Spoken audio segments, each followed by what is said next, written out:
Hello everyone and welcome back to my channel, or welcome if you're brand new. I'm very happy that you decided to join me today for another speed build, and today we're building something rather peculiar, I'd say, because I found a very interesting picture on Pinterest, and if I remember I'll share it on your screen as well. But I saw this really weird house. It was like shaped like a triangle, but it had a sort of rectangle in the middle. As you can see, the shape of the house is already done in the speed build part of this video, but so I was very much intrigued by this house, or rental, I guess. I don't know if it's a real house, actually. I didn't inform myself, but the shape was so peculiar that I've decided to recreate it as best as I could. Obviously, it had some amazing giant slanted windows, you know, those windows that follow the roof line, which sadly we don't have in The Sims 4. I tried my best to recreate them, but I failed, because either the edge of the window would be seen on top of the roof, which was looking not that good actually, or I would have weird glitches and the glass would be invisible, and I didn't like that, so eventually I gave up, I have to say. But I am nonetheless really proud of how this build turned out, and I hope you're going to like it as well. I wanted to build something kind of foresty. I don't know why actually, maybe because I was kind of inspired by the brand new expansion pack that is going to come out tomorrow actually, and we're going to get into that in a bit. But I wanted to build something surrounded by nature and a bit secluded, like isolated, something like that, and this came up. I don't have an exact reason why, and maybe also because I didn't want to build a cottage, because I want to keep all my cottage ideas for when the new expansion pack comes out, so tomorrow. But as of today that I'm recording this voiceover, it's Wednesday, and we got the brand new update for the base game yesterday, and with that we got the pawn tool. You won't see me using the pawn tool in this build, obviously, because I built it previously and we didn't have the pawn tool yet. And anyway, I didn't feel like a pond would fit this sort of build. It only has a pool, not a pond, and yeah, so I didn't use pawns in this build. That's what I've been trying to say for the past minute and failing miserably, because I don't know, English today is not working properly. I can't wrap my head around why, but that's how it is. I'm not an English speaker, I'm Italian, so forgive me if I say something wrong.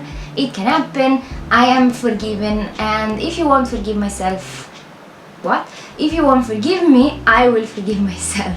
But anyway, as of the interior, this house has 2 bedrooms and 2 bathrooms, and the kids room for this house, I think it's my favorite kids room ever, because I think I've done something pretty cool, although it's not entirely functional, and you're going to see that later on in the video, but everything your kids should need is functional, so I'm really happy about that.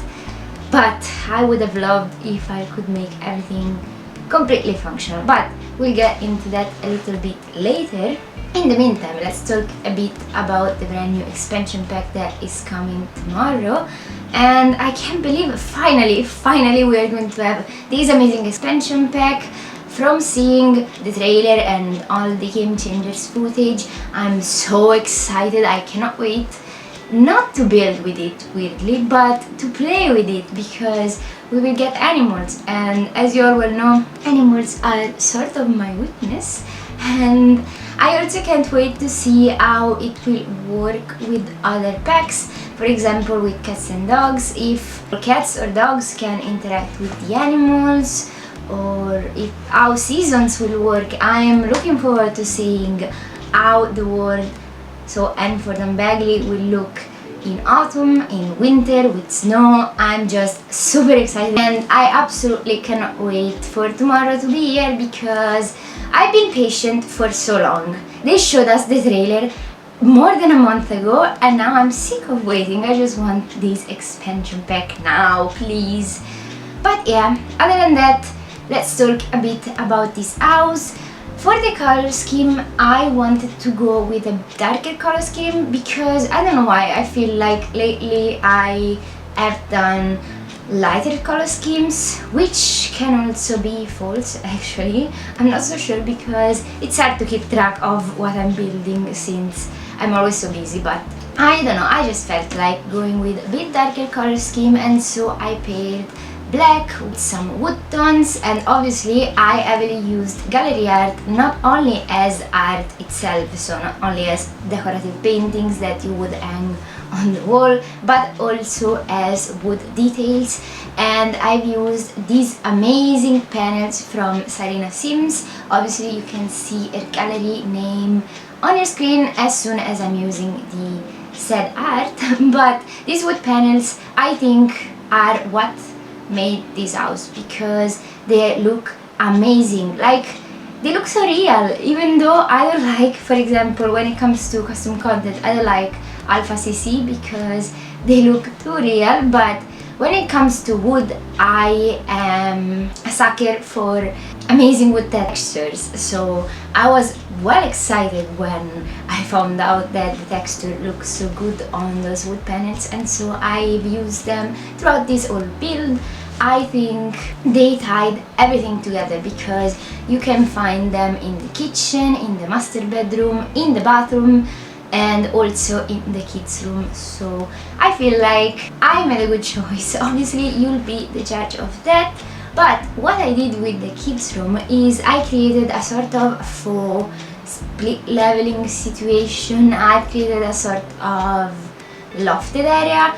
Obviously it's not functional because to create it I've used normal shelves, and I found a ladder in the debug menu, or better I should say in the show live edit objects menu from Cats and Dogs, and I rotated it with tool so that it would lean on this sort of lofted space.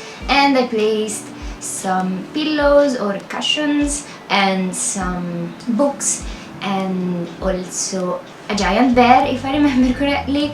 But obviously that area on top of the bed is not functional, it's only decorative, but nonetheless I think it looks amazing. And actually as a kid I would have loved to have such a bedroom, but everything else works. I made sure the bed worked and the desk works and the wardrobe works, so yeah, I was very pleased with that because even though the lofted area doesn't function as I intended it to function, I think it looks awesome, and so I really wanted to keep it in the build. And since it cannot work in game because our sims are dumb apparently, at least I'm glad that everything else still functions. Other than having two bedrooms, this house also has a very fancy lofted space which is on the third floor, if I remember well, and there I wanted to make another bedroom, but eventually I changed my mind and I made a sort of study area. It has two desks, so maybe the parents of this family both work from home, or maybe since we actually are in a pandemic, maybe they just work from home because of the circumstances, and yeah, but anyway, you can play with that however you want, obviously. But if you want, there would be room for another bedroom up there. I just decided not to because it was a bit too open for me and I didn't want to make a bedroom like open directly on downstairs when a family actually lives in the house. I don't feel like it's a problem if the house is only owned by a couple, but when it comes to a family, I think privacy is important. At least it's important for me, so I decided to make it into a study. Actually, you could also close off the room and, you know, make a separate room entirely if you'd like to. There is plenty of space up there, so that's up to you if you decide to download this house, which by the way is available on my gallery. My ID is Giuliabuilds and you can find the gallery link and also the tray file in the description of this video. Another thing I wanted to mention is that obviously I've used the tool mod as crazy in this build, as I do in every other build of mine. but you don't need the tool mod to download this. Everything I've rotated or whatever I did with the tool mod will stay as you see it. But we're actually at the end of this video and the tour is approaching. I really hope you liked this video. If you did, please leave a like and a comment and subscribe to my channel if you haven't already, and hopefully I'll see you all very soon with some cottage living speed builds. Bye!